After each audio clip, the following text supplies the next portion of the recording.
नमस्कार, मैं अशोक कुमार पांडे और स्वागत है आपका टीसीएच पर। आपको याद है ना, पुराने जमाने में जब कोई बादशाह जंग लड़ने जाता था तो छोटे छोटे जो उसके रजवाड़े हुआ करते थे, छोटी छोटी जो सल्तनतें हुआ करती थी जो उसके साथ खड़ी होती थी, जंग जीतने के बाद उनको इनाम और इकराम बांटा जाता था। अब जंग तो जीती नहीं है अमेरिका ने, अभी जंग चल रही है और अमेरिका के अखबार कह रहे हैं कि ट्रंप ने अमेरिका को लगता है एक और फॉरएवर वार में फंसा दिया है, यानी एक ऐसी जंग में जो जंग कभी खत्म नहीं होगी, जो जंग बरसों बरसों चलती रहेगी और जिसमें अमेरिका का जबरदस्त नुकसान होगा, ऐसी जंग में फंसा दिया है। लेकिन इस जंग में जो मदद की है यूनाइटेड अरब अमीरात यूएई ने, उसके इनाम में उसको एक एआई चिप दिया गया है, एडवांस एआई चिप दिया गया है और बताया जा रहा है कि इस चिप की मदद से यूएई बहुत कुछ बना सकता है और इस चिप की टेक्नोलॉजी मिल जाने के बाद अपने यहां फैक्ट्री भी खोल सकता है, अपने यहां कंपनी भी शुरू कर सकता है। साथ में सऊदी अरबिया को भी इनाम दिया गया है। बताया जा रहा है कि 1.96 बिलियन के हथियार जो सऊदी अरबिया खरीदना चाहता था, अमेरिका ने उसको हरी झंडी दे दी है। हालांकि ये इनाम अमेरिका ने खुद को दिया है। ये 1.96 बिलियन का हथियार जब खरीदा जाएगा तो सऊदी इस हथियार का इस्तेमाल करे या ना करे, लेकिन अमेरिकन इकोनॉमी जिस तरह से मुश्किल में फंसी हुई है, उसको 1.96 बिलियन डॉलर सऊदी अरबिया से मिल जाएंगे। तो एक तरफ ये खेल चल रहा है, दूसरी तरफ अटैक लगातार चल रहे हैं और अमेरिका, जैसा मैंने कल बताया था, कि धीरे धीरे रिस्क को बढ़ाता जा रहा है। कल जो अटैक हुए हैं उसमें बाकी अटैक्स के बारे में मैं आपको बताऊंगा, लेकिन कहा जा रहा है कि साउथ ईरान में अमेरिका ने बच्चों के कैंसर के एक अस्पताल के पास अटैक किया है। इसके अलावा ट्रंप का एक बयान आया है।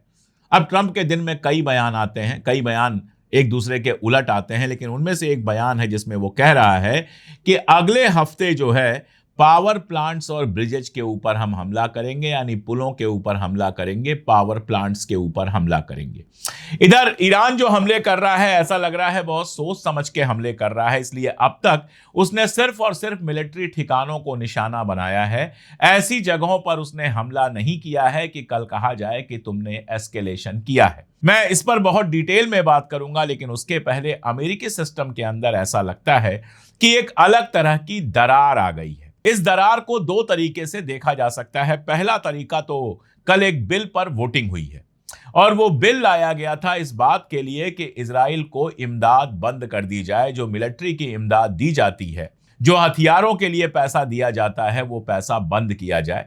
बिल तो गिर गया, बिल पास नहीं हुआ, लेकिन एक बड़ी बात यह हुई कि जो डेमोक्रेट्स हैं, जिनके बीच में भी इजराइल का समर्थन काफी रहा है, आधे डेमोक्रेट्स ने इजराइल के खिलाफ वोट दिया। तकरीबन 100 डेमोक्रेट्स ने इजराइल के खिलाफ वोट दिया है। यह अपने आप में एक बड़ी घटना है और बता रहा है कि इजराइल का सपोर्ट अमेरिका में कैसे गिरता चला जा रहा है। लेकिन उससे भी ज्यादा इंपॉर्टेंट और इंटरेस्टिंग मामला है जेडी वांस का। आप जानते हैं विटकॉफ और कुशनेर को लेकर ईरान कभी बहुत ज्यादा कॉन्फिडेंट नहीं था। ईरान का यह कहना था कि ये तो इजराइल के एजेंट हैं। एक और खबर आई है जिसमें ईरान ने कहा है कि इस पूरे वार के दौरान वार की सूचनाएं लीक करके, मार्केट को आगे पीछे करके विटकॉफ ने 10 बिलियन से ज्यादा कमाए हैं, 10 बिलियन से ज्यादा कमाए हैं। और चूंकि इस जंग में ईरान की भी हिस्सेदारी थी तो इसका आधा हिस्सा ईरान को दिया जाना चाहिए। ये अलग खबर है, ये खबर है। लेकिन जो मैं कहना चाह रहा हूं वो ये कि जब विटकॉफ और कुशनर के बारे में ये समझ में आ गया कि ईरान इनसे समझौता नहीं करेगा, तो अमेरिका के वाइस प्रेसिडेंट जेडी वांस को आगे किया गया था। जेडी वांस के बारे में शुरू से कहा जा रहा था कि वो इस जंग के मुखालिफ था।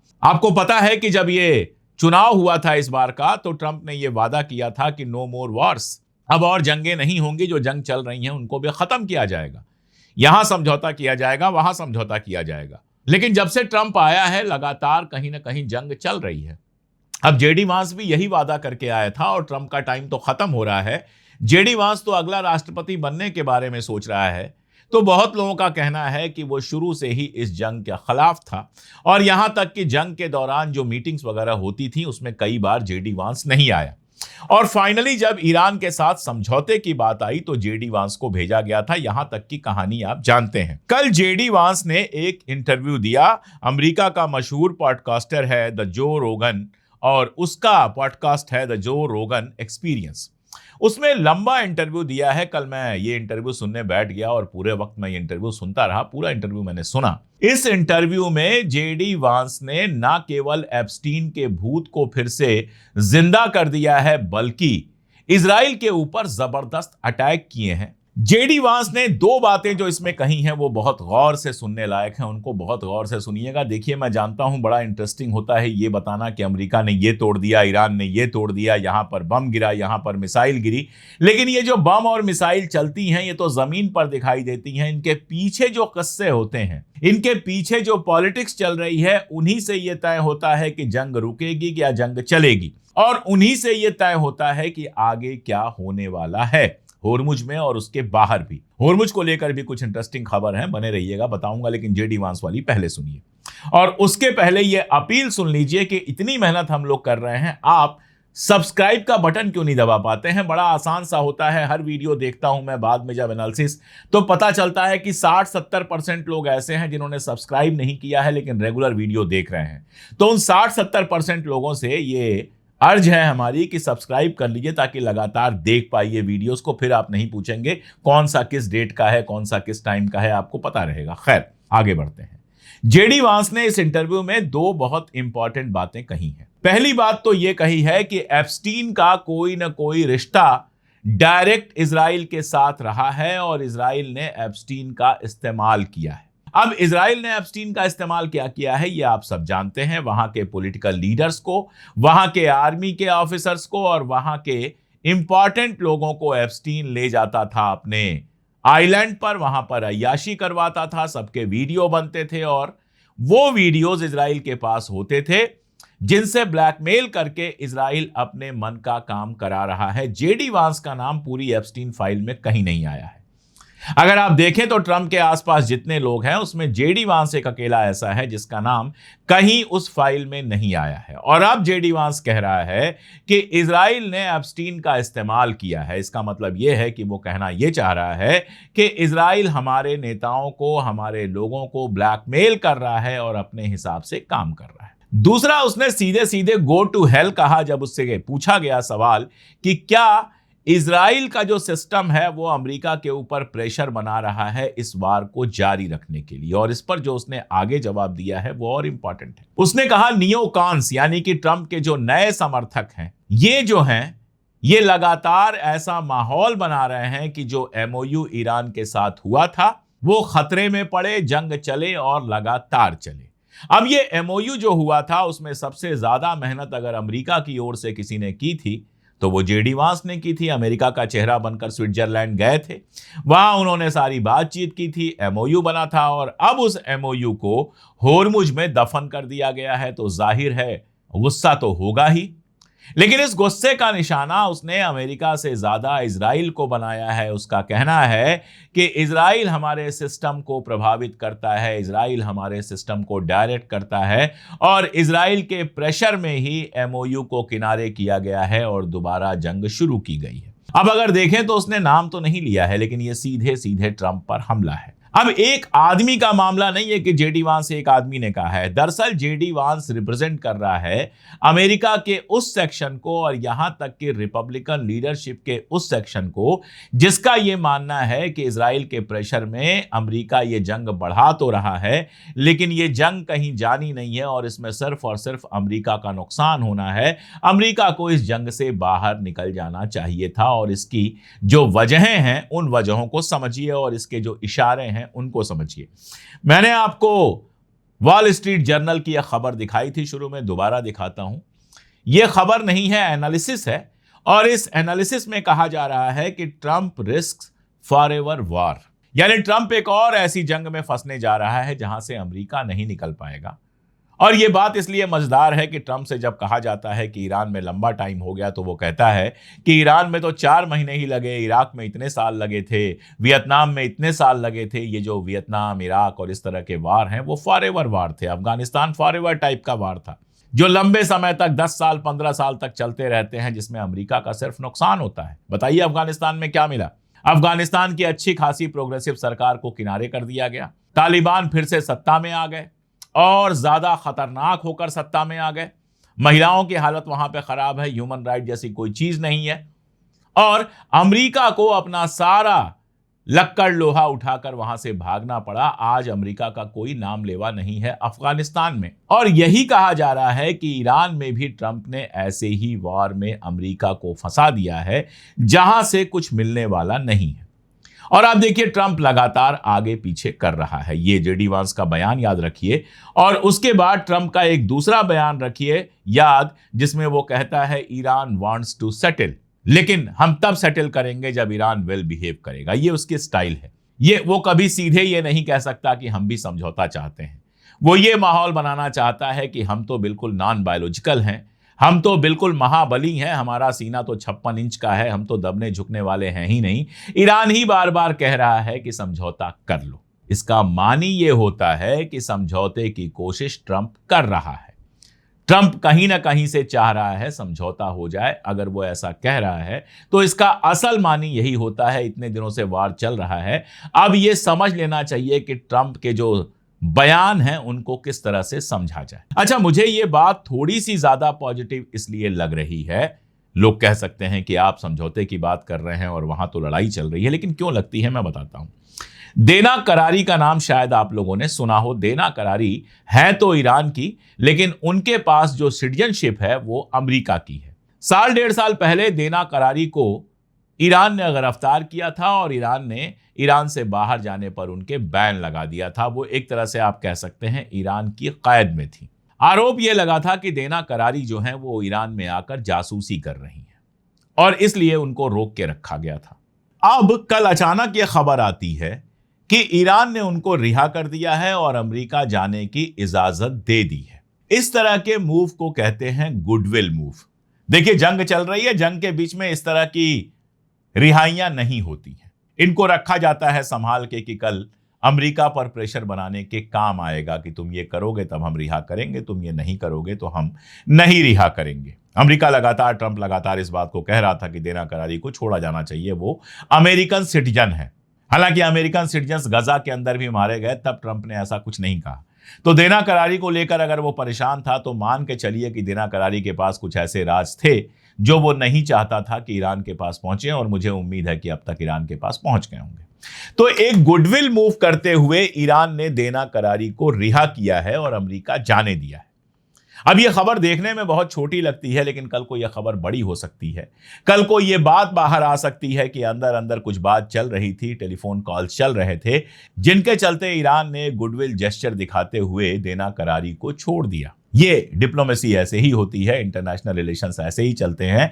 आपको खबर अखबार में बहुत छोटी दिखाई देगी, लेकिन उसके मानी बहुत बड़े होंगे, और कुछ खबरें आपको बहुत बड़ी दिखाई देंगी, लेकिन उसके मानी बहुत कम होंगे या फिर नहीं होंगे। तो देना करारी वाली खबर ऐसी ही है। वांस का ये जो इंटरव्यू है ये ऐसा ही है, और ट्रंप का बयान ऐसा ही है, जिससे हो सकता है कि अंदर अंदर कोई कोशिश चल रही हो कि मामला सुलझ जाए। लेकिन दूसरी तरफ जिस तरह से बच्चों के कैंसर हॉस्पिटल पर हमला हुआ है, इसके अलावा भी कुछ ऐसी जगहों पर हमला हुआ है, जैसे कल गेहूं रखने का एक साइलो था, भंडार था, उसके ऊपर हमला हुआ, पानी के एक सेंटर पर हमला हुआ, और मिलिट्री जो एस्टेब्लिशमेंट है उसके अलावा भी जो इंडिविजुअल आप कह सकते हैं कि सिविलियन इंफ्रास्ट्रक्चर है, उसके ऊपर जो हमला हुआ। और ट्रंप ने जो ये धमकी दी है कि पावर प्लांट को और ब्रिजेज को उड़ाएंगे, ये बिल्कुल दूसरी तरफ ले जाते हैं। ये कहते हैं कि अमेरिका एस्केलेशन की पूरी कोशिश कर रहा है कि जंग बड़ी हो जाए, लेकिन दूसरी तरफ ईरान जो है, चाहे वो जॉर्डन हो या दूसरी जगह हो, वहां पर जिन जगहों पर अटैक कर रहा है वो सारे के सारे मिलिट्री ठिकाने हैं। यानी ईरान अपने ऊपर यह जिम्मेदारी नहीं लेना चाहता कि वार को वो एस्केलेट कर रहा है। अभी तक वो केवल और केवल मिलिट्री ठिकानों को निशाना बना रहा है, लेकिन ये कब तक चलेगा हम नहीं जानते, आगे उल्टा हो सकता है। अब आते हैं असल मुद्दे पर, स्ट्रेट ऑफ होर्मुज को लेके। एक बात तो बहुत क्लियर है कि इतने सबके बावजूद, ब्लॉकेज वाकेज लगाने के बावजूद, अमेरिका स्ट्रेट ऑफ होर्मुज पर अपना कंट्रोल नहीं कर पाया है। एक खबर छपी है अल अरबिया में। अल अरबिया आप जानते हैं सऊदी अरब का अखबार है, वेबसाइट है, टीवी चैनल है, उस पर एक खबर छपी है और वो ये कहता है कि कई सारे जहाज जिनको अमेरिका ने कहा था कि हम सिक्योरिटी देंगे और तुम स्ट्रेट ऑफ होर्मुज से ओमान के बगल से निकल जाओ, उन जहाजों ने आगे बढ़ने से इनकार कर दिया है ईरानी हमले के बाद। यानी उनका मानना यह है कि अमेरिका उनको सिक्योरिटी नहीं दे सकता है। अगर वो आगे बढ़ेंगे तो ईरान उन पर जब हमला करेगा तो अमेरिका किसी तरह की सिक्योरिटी नहीं दे पाएगा। एक खबर तो आप ये नोट कीजिएगा। दूसरी खबर ये नोट कीजिए कि न्यूयॉर्क टाइम्स का कहना है कि होर्मुज को कंट्रोल करने के लिए अमेरिका को और सारे सैनिक भेजने पड़ेंगे, ट्रूप्स भेजने पड़ेंगे, एंड इवन मोर रिस्क। और इसके बावजूद खतरा और ज्यादा है और ज्यादा खतरा उठाना पड़ेगा। यानी खतरा भी और उठाना पड़ेगा, सैनिक भी और भेजने पड़ेंगे। जब तक सैनिक आप नहीं भेजते हैं तब तक स्ट्रेट ऑफ होर्मुज पर कंट्रोल नहीं करेंगे। फिर से चलिए जेडी वांस के इंटरव्यू पे। जेडी वांस ने अपने इंटरव्यू में कहा कि हम और सैनिकों को वहां नहीं भेजना चाहते। हम नहीं चाहते कि 1,00,000-1,50,000 हमारे सैनिक ईरान में जाकर फंसें। इससे हमारा कोई फायदा नहीं है। और इधर न्यूयॉर्क टाइम्स कह रहा है कि जब तक आप सैनिक नहीं भेजेंगे तब तक किसी भी हालत में स्ट्रेट ऑफ होर्मुज पर कंट्रोल आपका नहीं होगा। और ईरान का कहना है कि यह वार जब शुरू की है दोबारा ट्रंप ने, उसके ठीक पहले 200 से ज्यादा जहाजों ने एप्लीकेशन दिया था ईरान को कि हम आपकी शर्तें मानने को तैयार हैं, आप हमें यहां से निकलने दीजिए। ईरान कह रहा है कि अगर जंग नहीं शुरू हुई होती तो ये सारे जहाज निकल गए होते। अब वो जहाज फंसे हुए हैं, अमेरिका के कहने से जहाज आगे जा नहीं रहे हैं। तो स्ट्रेट ऑफ होर्मुज पूरी तरह से कंट्रोल है। और अभी जो एस्केलेशन नहीं बढ़ाना चाहता है ईरान, वही वजह है कि अब तक बाब अल मंदेब को नहीं बंद किया गया है। वो नहीं चाहता है कि रास्ते पूरी तरह से बंद कर दिए जाएं। बातचीत के ये बहुत क्लियर है। ईरान के अंदर भी ऐसा लगता है कि IRGC और जो आपकी कह सकते हैं सिविलियन गवर्नमेंट है, उसके भीतर भी थोड़ी दिक्कत है। कुछ लोग चाहते हैं जंग चलती रहे, कुछ लोग चाहते हैं कि नहीं थोड़ा समझौता हो जाए। ये सब चल रहा है। लेकिन असल मामला यह है कि ईरान कह रहा है कि 200 शिप्स निकल गई होती, और भी शिप्स निकल गई होती। आपने जंग शुरू कर दी, अब स्ट्रेट ऑफ होर्मुज बंद है, अब यहां से शिप नहीं निकलेंगी। और शिप नहीं निकलने का मतलब यह है कि आपको एक और खबर देखनी पड़ेगी। और वो खबर यह बताती है कि जंग किसी भी तरफ जाए, अमेरिका के फेवर में जाए या ईरान के फेवर में जाए, अगर जंग लंबी चलेगी तो बिजनेसेस को जबरदस्त नुकसान होगा। और दरअसल ईरान की पूरी पॉलिसी यही है, स्ट्रेट ऑफ होर्मुज को क्लोज कर दो। स्ट्रेट ऑफ होर्मुज को क्लोज करने का मतलब है आयल का ट्रांसपोर्टेशन बंद। और आयल का ट्रांसपोर्टेशन बंद होने का मतलब है कि सारी दुनिया कराहने लगेगी, चिल्लाने लगेगी, चीखने लगेगी। सारी दुनिया के बिजनेस बुरी तरह से प्रभावित होंगे, और वो करने में सफल हो रहा है। गैस निकलना बंद हो गई है, गैस नहीं आ रही है। अब कतर ने गैस का प्रोडक्शन फिर से बंद कर दिया है, गैस दुनिया में नहीं जा रही है। और अगर ऐसे ही चलता रहा तो 15 दिन में फिर से आपको LPG का किल्लत दिखाई देना शुरू हो जाएगी, हिंदुस्तान में भी और दूसरे मुल्कों में भी। और अमेरिका के लिए सबसे बड़ा सरदर्द यही है कि बिजनेस के ऊपर असर पड़ते ही अंदर का माहौल पूरी तरह से बदलने लगेगा।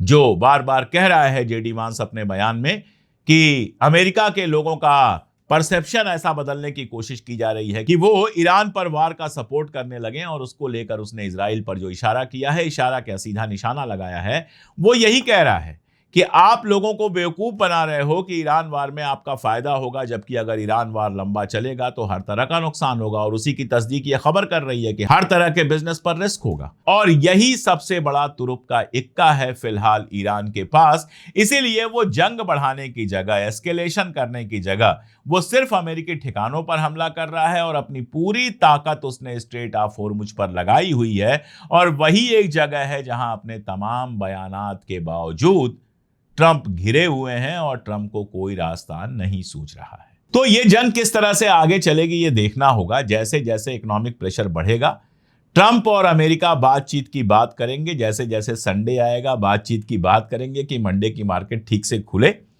लेकिन स्ट्रेट ऑफ होर्मुज पर बहुत साफ है कि ईरान किसी भी तरह की छूट देने को तैयार नहीं है। और अपनी सारी ताकत लगाने के बावजूद अमेरिका स्ट्रेट ऑफ होर्मुज को खुलवा नहीं पा रहा है। और उधर जेडी वांस के इंटरव्यू का सीधा मतलब यह है कि अमेरिका में एक पूरा ग्रुप ऐसा है, और वो सत्ता के भीतर है, जो कैसे भी जंग खत्म करवाना चाहता है और इजराइल से दूरी बनवाना चाहता है। अब कौन सा ग्रुप कितना सक्सेसफुल होगा ये तो वक्त बताएगा, और वक्त जो जो बताता रहेगा वो मैं आपको अपडेट करता रहूंगा। केवल खबरें नहीं, खबरों के पीछे की पूरी एनालिसिस आपके सामने पेश करने की कोशिश करता रहूंगा। आप जुड़े रहिए हमारे साथ, चैनल को सब्सक्राइब कर लीजिए और अगर मेंबरशिप ले सकते हैं तो मेंबरशिप ले लीजिए, वो हमारी बड़ी ताकत होती है।